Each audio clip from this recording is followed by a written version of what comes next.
For a brief window each spring, Japan's parks, gardens, and canal sides blush with fleeting blooms of pink and white, signaling the coming of longer, warmer days and beckoning people outside to shake off the winter doldrums. Park lawns large and small become a patchwork quilt of picnic blankets and tarps, as families, friends, and coworkers convene with bento boxes and beer, sake, and sweets. The grounds of temples, shrines, and gardens throughout Japan, aesthetically exquisite to begin with, get an ephemeral grace note. Many stay open and beautifully illuminated into the cold and moonlit spring nights. Japan's cherry blossoms have been celebrated for centuries in such art forms as haiku, ukiyo-e, woodblock prints, and traditional music. In a culture deeply imbued with Buddhism, they are a natural symbol of the notion of impermanence, a yearly reminder of the transience of all life. According to Japan expert Donald Keene, it was the writer Kenko, author of Essays in Idleness, one of our favorite Japanese books, who most helped ingrain this concept into mainstream Japanese consciousness. Because of all this, however, visiting during cherry blossom season has developed a downside. It is easily the most hectic time of year to travel in Japan. Cherry blossom season typically starts in late March and can last until mid-May. In many parts of Japan, it will end in April.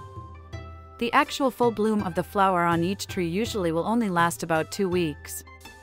Before heading on your trip, make sure to do your research on when the blooming is predicted that particular year, so you don't miss it. You can check cherry blossom forecasts here for more information on the best times to visit. Just remember that while visiting Japan during this time of year is spectacular, it can be very crowded in certain places. It's breathtakingly beautiful and fairy tale magical all at the same time. If this is the only reason to visit during cherry blossom season, then it's probably enough. Cherry blossom season is incredibly impressive when you visit temples and castles with beautiful cherry blossoms all around you. Sakura is the Japanese word for cherry blossom, and when I say everything is sakura flavored, I mean everything.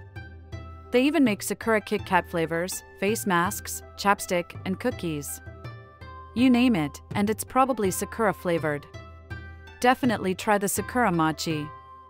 This photo below is of my matcha tea ice cream, but you best believe they have cherry blossom flavored as well. Anything for sakura season. Cherry blossom season falls at the beginning of spring when everything in Japan is crisp and cool, and other flowers and plants are in bloom. This typically falls in late March and early April, which are considered the best times to visit. There are some days when it's chilly, but you'll also get great days where you can just wear a light jacket around. While cherry blossom season is magical in so many ways, it also has its drawbacks, as you have probably realized. In terms of popularity and crowds, it's comparable to Europe during summer vacation, so if you are averse to crowds, you may want to choose another time of year to visit. The last week of March and first 2 weeks of April are typically the busiest, with the first week or so of April being the most congested. Trains are packed to the brim, popular temples and shrines are overflowing, their parking lots at capacity with tour buses, and tickets to famous spots like the Ghibli Museum sell out well in advance. Apart from selling out in advance, the best hotels and ryokans typically charge some of the highest rates of the year. Top private guides and local experts fill their calendars months in advance, and there is maximum demand for great restaurants, whose seats often number in the single digits. In conclusion, unless you have a non-negotiable attachment to the idea of experiencing cherry blossom season, or are planning far enough in advance to plan your ideal trip, we usually recommend traveling during less hectic times of year.